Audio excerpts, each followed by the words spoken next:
जय हिंद। अभी बांग्लादेश और हिंदुस्तान के बीच में तनाव बहुत है और सब लोग ये बात कर रहे हैं कि क्यों बांग्लादेश, जिसका की पैदाइश हिंदुस्तान ने करी 71 में, वो आज की तारीख में हिंदुस्तान से रिश्ते बिगाड़ने में तुला हुआ है।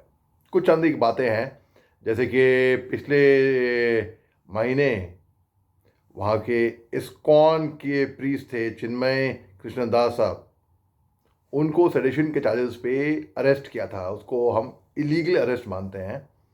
और तो और उनको कोई वकील भी नहीं दिया गया, कोई बेल की कोई नाम निशानी नहीं है अभी तक। हमने हिंदुस्तान में जो उग्रवादी था, खूंखार आतंकवादी अजमल कसब, उसको भी वकील दिलवाया।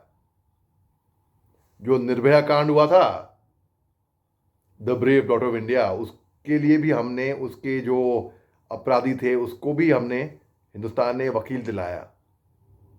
हालांकि सेंटिमेंट्स, राष्ट्र के सेंटिमेंट्स बहुत बरखिलाफ थे इसके, फिर भी भारतीय सरकार ने फिर भी कानून नियमों के मुताबिक चले, इंटरनेशनल लॉज के मुताबिक चले और कानूनी कार्रवाई, कानून के प्रति कार्रवाई करी।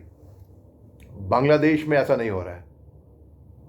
बांग्लादेश में जो माइनॉरिटीज़ के साथ हो रहा है, बहुत ही बुरे हाल है, दिल रोता है ये देख के। इसी बीच 9 तारीख को हमारे फॉरेन सेक्रेटरी साहब विक्रम मिस्री साहब बांग्लादेश गए। उनकी बांग्लादेश के फॉरेन सेक्रेटरी से मुलाकात हुई। वहाँ पे मोहम्मद यूनुस, जो कि नोबेल पीस प्राइज़ के अवॉर्डी हैं, उनसे भी मुलाकात करी। और बात यहाँ पर निकली कि भाई, बांग्लादेश ने कहा कि भाई हाँ भाई, ऐसा उन्हें कबूल किया हो रहा है, लेकिन वो इन हमलों को रोकेंगे। अच्छा, यहाँ पे बहुत लोग बात कर रहे हैं कि अगर बांग्लादेश और हिंदुस्तान का युद्ध होता है तो बांग्लादेश हमारे बरखिलाफ कितने दिन टिक पाएगा। पहली बात तो मैं मानता हूँ कि युद्ध नहीं होएगा, हम डिप्लोमेसी के थ्रू किसी तरीके से हम संभाल लेंगे। हिंदुस्तान एक शांतिपूर्वक राष्ट्र है और सरहदों की बात रही, हमें चिंता करने की कोई ज़रूरत नहीं है। हमारे बॉर्डर सिक्योर हैं। हमारी देश के जाबाज फौजी अपनी जान की परवाह करे बगैर, अपनी जान की बाजी लगाकर, अपनी जानों पे खेल कर हमारे मुल्क की हिफाजत कर रहे हैं।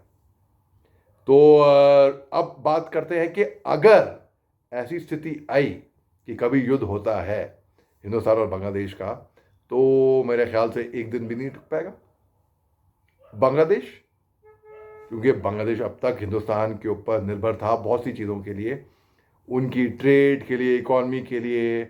आपको एक छोटा सा एग्जांपल देता हूँ मैं, जैसे कि आलू, प्याज, शक्कर, अब बांग्लादेश बाहर से मंगवा रहा है।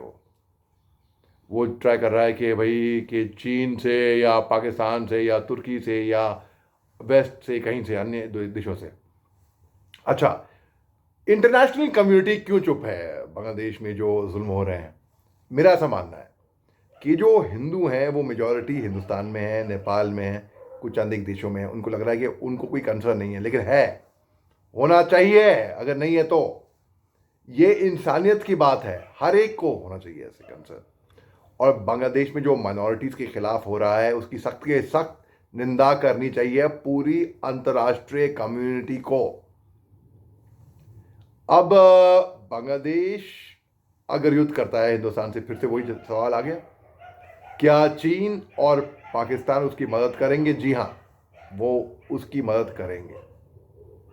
देखिए, जुल्फ़िकर अली भुट्टो साहब, जो ये पाकिस्तान के सदर थे, इन्होंने कहा था कि ब्लीड इंडिया विद 1000 कट्स।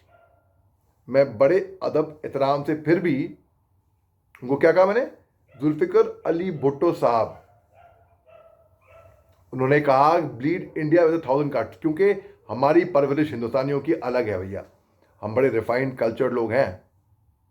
हम वो हैं जो दुश्मन को भी, जब कारगिल युद्ध हुआ था ना 1999 में, तो ब्रिगेडियर बाजवा साहब ने पाकिस्तान के एक कप्तान साहब को, कप्तान शेर खान उनका नाम है मेरे ख्याल से, उनको निशाने हैदर दिलवाया था, जो कि हिंदुस्तान के परमवीर चक्र के बराबर का होता है। हमने उनके सैनिकों को दफनाया। पूरे इज़्ज़त एहतराम और अदब से। हालांकि पाकिस्तान ने मानने से इनकार कर दिया था कि उनके फौजी भी हैं वो, ठीक है ना।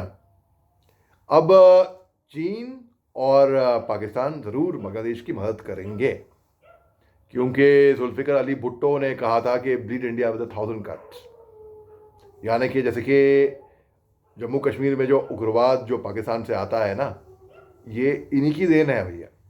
अब बात करते हैं कि जो एयरक्राफ्ट बांग्लादेश चीन से खरीद रहा है, ठीक है, J-10C, J-10C की अगर तुलना की जाए, हमारे पास क्या है, हमारे पास रफेल है, कोई तुलना है ही नहीं बराबर की, कोई तुलना है ही नहीं बराबर की। लेकिन फिर भी अगर बात करनी है, फिर टिप्पणी देनी है, और अगर मैं बोलूं तो मैं ये बोलूंगा कि दोनों J-10C जो कि चीन से मिल रहा है बांग्लादेश को, और जो हमारे पास रफेल है, दोनों 4.5 generation multi role fighter jets है, ठीक है ना। अब टेक्नोलॉजी की बात करते हैं। रफेल के पास एक सुपीरियर इलेक्ट्रॉनिक वॉरफेयर टेक्नोलॉजी है, जो कंसिडर करते हैं कि वो टेक्नोलॉजिकली बहुत एडवांस्ड है J-10C से। इसके अलावा कॉम्बैट एक्सपीरियंस, लड़ाकू एक्सपीरियंस की बात करते हैं, तजुर्बा, लड़ाकू तजुर्बा। रफेल जो इस्तेमाल हुआ है वो कॉम्बैट ऑपरेशंस बहुत से अन्य देशों में इस्तेमाल हुआ है, लेकिन जो J-10C है उसने केवल हिस्सा लिया है एक जॉइंट एक्सरसाइज पाकिस्तान के साथ, चीनी जहाज जो है, जो ठीक है।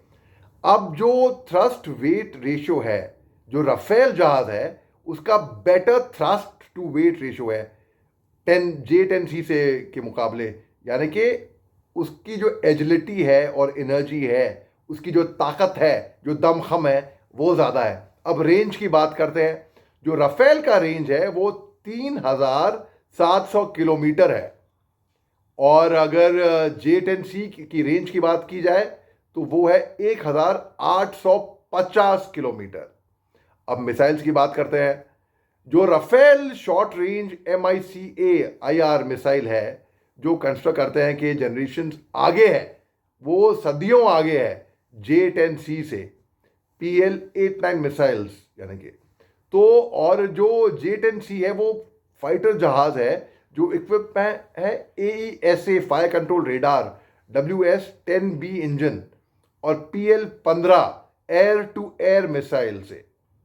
उसका जो कंप्यूटराइज ग्लास कॉकपिट और इलेक्ट्रॉनिक वॉरफेयर और एबिलिटी है जो beyond visual range. Beyond visual range क्या हुआ, मतलब बिना आप जब देखते हैं, जब आप जहाज उड़ाते हैं, आपको एक रेंज होती है ना उड़ने की, रफेल का इससे भी आगे है।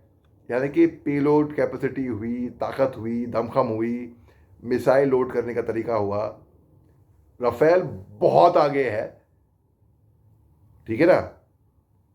रफेल बहुत आगे है, तो बांग्लादेश को सोचना भी नहीं चाहिए हिंदुस्तान से पंगा लेने का।